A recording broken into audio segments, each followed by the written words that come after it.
slash scary stories from Reddit, little mini stories and stuff. I love Reddit. I love reading like everyone's like stories and stuff like that. So I'm like always on Reddit, at least like twice a day. But yeah, this one is just, mini scary stories. People that have, encounter stuff or just anything.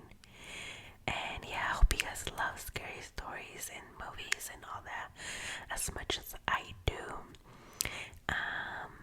Yeah, so, and if you don't, I am so sorry. This video is not for you.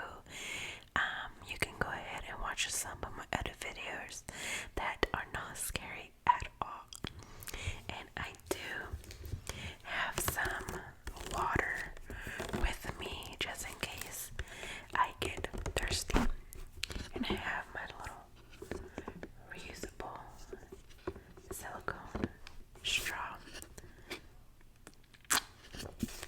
So let's get started. Okay, so the first story is called Man in Red. This takes place in the summer of 2006. My friend and I are 15 years old at the time. On a beautiful summer afternoon, I decided to make the short walk to one of my best friend's mother's house, where he was staying for the weekend. The house is the corner lot of a fairly busy development with a giant maple tree on the side of the front yard. As it begins to get dark, my buddy and I find ourselves standing near the giant maple tree, hanging out and talking. I am facing the street. My friend has his back towards the street, leaning against the tree. After a while, I see out of my corner of my left eye what looks like a person slowly jogging down the street, heading in the direction of the house. I think nothing of it and continue talking. As the person continues to get closer, I notice it's a man looking to be in his mid-20s, thin build and dark goatee. As he is about 15 feet from us, still slowly jogging, I notice this man is wearing all red cowboy outfit, cowboy hat, shirt, pants, belt, boots, all red. My friend sees the reaction to this man on my face and quickly turns around to look. The man has a slightly uncomfortable look on his face, but continues to look forward and does not acknowledge us at all. As the man passes the tree, my friend turns to me and says, "What the fuck was that?" I shrug, and as we both turn to look down the street where the man was jogging, he was gone, vanished into thin air. We looked at each other in astonishment for about 5 seconds and both exclaimed, "Dude, I think we just saw Satan." After laughing hysterically, we decided to head in for the night and order a pizza. We're 29 years old men now and still remember it like it was yesterday. By the way, we were both stone sober. So, that's one story. Wasn't that creepy? So let's see. Let's see. Let's read into this one. It says clowns in the graveyard. FYI, I hate clowns. I'm like scared of them, terrified of them, do not like them at all.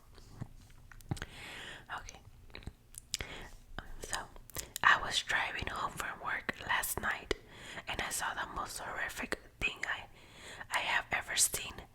There is a cemetery next to the highway that leads into my town. It's about 10 at night, so it's dark but not pitch black. I look out my window at the cemetery and I see 2 people digging.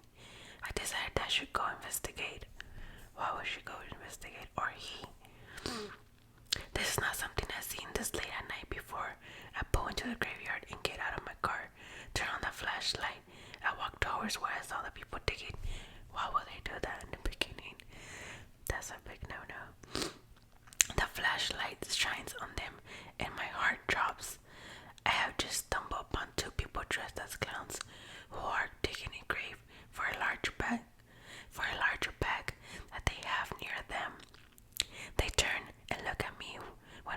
shines on them. They start to laugh, a dark, sinister laugh. That's creepy. And one of them says, "Is the rapier?" And one of them says in the rapiest voice I have ever heard, "You aren't supposed to be here, boy." I turn and run to my car. Oh my god, my heart would have been like going crazy, just running towards my car. I jump in and lock the doors. The two clowns reach my car, and I see them. Both of them are now holding knives. I pull out of there as fast as possible. Once I pull out of the graveyard, I call the police. I tell them everything that I saw, and that they send a few cars out. I pass them as I make my drive home. A couple hours pass, and I get a call back from the police station. They let me know that the bag found. They let me know that the bag they found was with them. Inside it, they had found a body of a local stripper that had been missing for a week. There was nothing else there, no showers or any other signs of clowns. The police are now opening up an investigation into the death. If there are any updates, I will post it. That is creepy. Good thing that they didn't catch up to him or anything. I mean, we don't even know if these stories are real. Some people just like to invent stories, but either way, that's creepy. Okay, let's see. This next story is called Wound. My mother told me at a very young age that I was a sinner, that we were all sinners, kindred of the edema. For us, there was no redemption. We were cursed with the putrid blood of 1,000 generations. The only way to relieve this torment of the soul was the wound. The wound has always been there. I've seen pictures of myself when I was a baby, and it was present already then, a gaping, pus-filled gash right above my abdomen. It's our way of repentance, my mother would say. We bleed out the bad, and thus we cleanse our spirit. My mother had a wound on her thigh, my sister on her lower back, oozing things. They were all yellow, blue, and infected, painful, insightfully. And the wound healed when the itching came, and the scab slowly started covering it. My mother would be there with her knife to cut it open once more. That's weird. A violent slice into soft flesh. The point of the blade taken into tissue, into the wound, was deep enough to purify the soul once more. If we don't do this, she told me, the sin will take hold and it will devour you. My mother is dead now. Heart attack, sudden and swift. She died before her wound closed. As such, she left this world without sin. That's what she believed anyway. My sisters didn't. She hated the wound, said it was child abuse, religious nonsense, a way for her mother to control us. Fuck it, she said after the funeral. Fuck everything about it. My wound is almost gone, and I don't feel any different. We were cleaning up Mom's room. My sister throwing her old dresses and shoes out the window, tears streaming down her face. I could see how much pain she was in, and I wish I'd said something, tried to convince her somehow. We don't need it, Jonah, she said, her pale blue eyes staring into mine. We are free now. She exposed her back to show me the wound. I gasped loudly as I made sense of the sight. What is it? What's wrong? Your wound, I stammered incoherently. It's under your skin. Something under her skin, something squirming, flesh and pus and boils, pulsing, contracting, stretching, expanding. Jonah, she murmured. Her body warped and twisted out of shape, bones cracking, eyes bursting, teeth dropping to the floor, blood spraying in impossible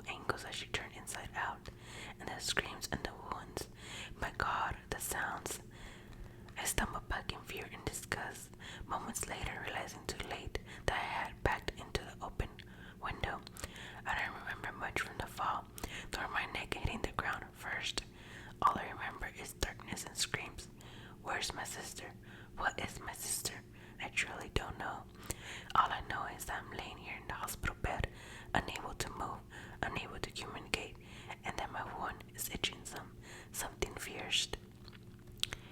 That is so weird. This last story is called Taking My Son to the Theme Park. My son Oscar begs me to take him to the theme parks ever since he saw them advertised on TV. He has wanted to ride the roller coaster on the slides and the slides. As always, I tell him that we can't go right now. I don't tell him this, but I can't afford it. His mother, the breadwinner of our family, died during childbirth, and so it has been a struggle trying to bring him up. Tomorrow, though, I have a surprise for him. As I said, I can't afford to go to the theme park due to a lack of money, but I can always break in. That night, I took Oscar to an abandoned theme park and cut through the wire mesh. He's too young to know that what I'm doing is bad, and probably too young to go half the rides, but hey, who's gonna stop us? As we get inside, he says the first ride he wants to go on is the roller coaster, but I managed to persuade him to start on the slide. Better to start small and build up. The slide had a plastic covering on top so that the rider would not fly out. Rusted metal had coated the other side, and nature had begun to slow the stilts that held the slide up. He prepares himself to fly down the chute and greet me at the bottom. Head first, he zooms down it as I hear him popping down the tunnel. A flurry, a muffled scream begins to emerge from the mouth of the slide. When Oscar lands in the water, a stream of maroon follows him. The water my son floats in, diluting him. His chest has a large gash from the stretches down his stomach. His chest has a large gash which stretches down his stomach. Oh my god. Razors were inside the slide, and he went straight over them. They have ruptured his belly. There's no way he will survive for another 5 minutes. Serves him right for killing the love of my life. Oh my god. If it wasn't for him, there would have never been a botched cesarean.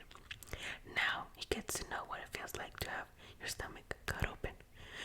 What the hell? Oh my god, that is so weird.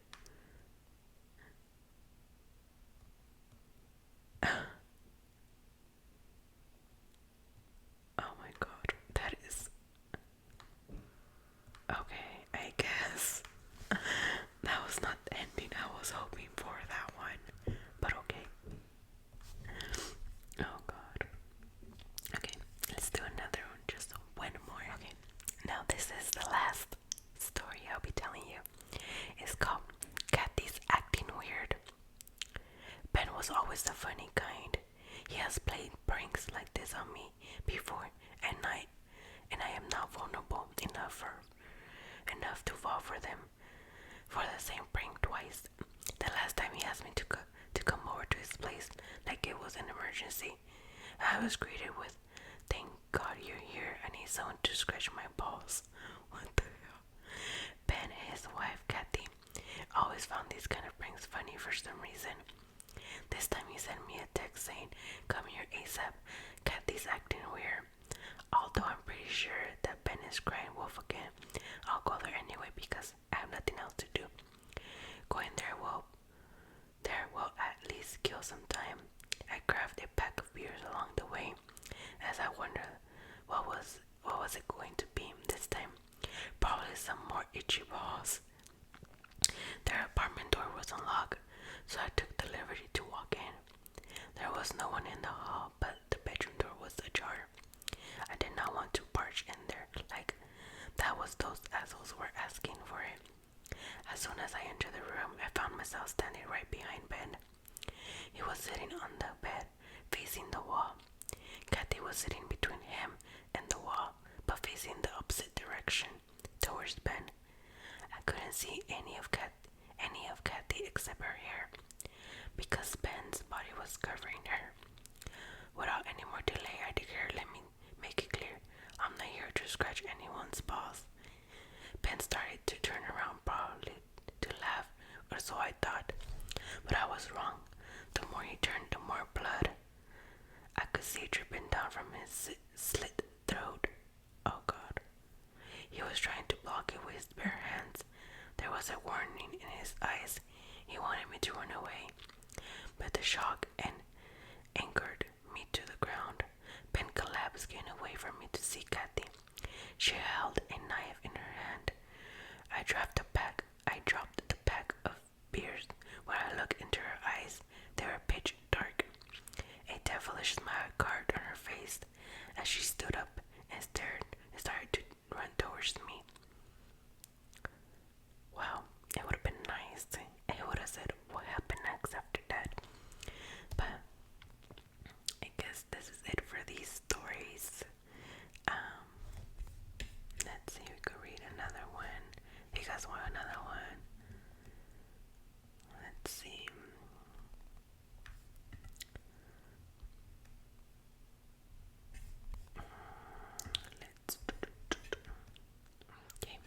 Let's read this last one.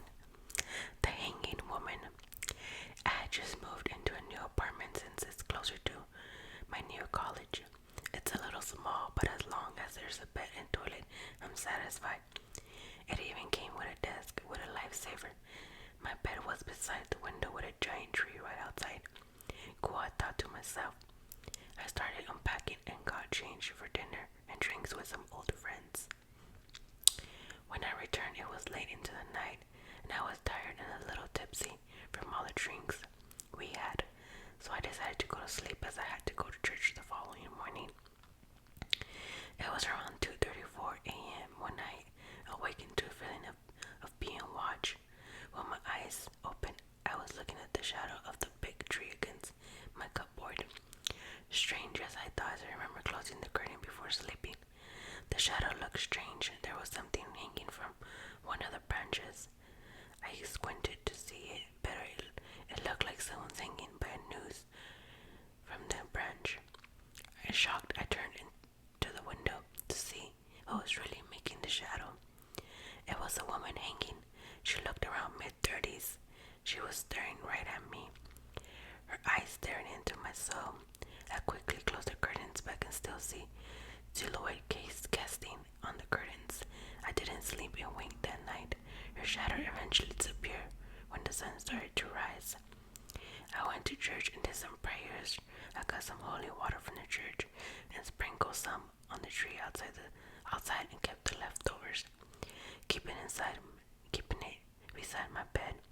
For the first week or so, I didn't see her shadow anymore, but occasionally I can still feel her eyes watching me and maybe seeing a slight shadow hanging from the branch.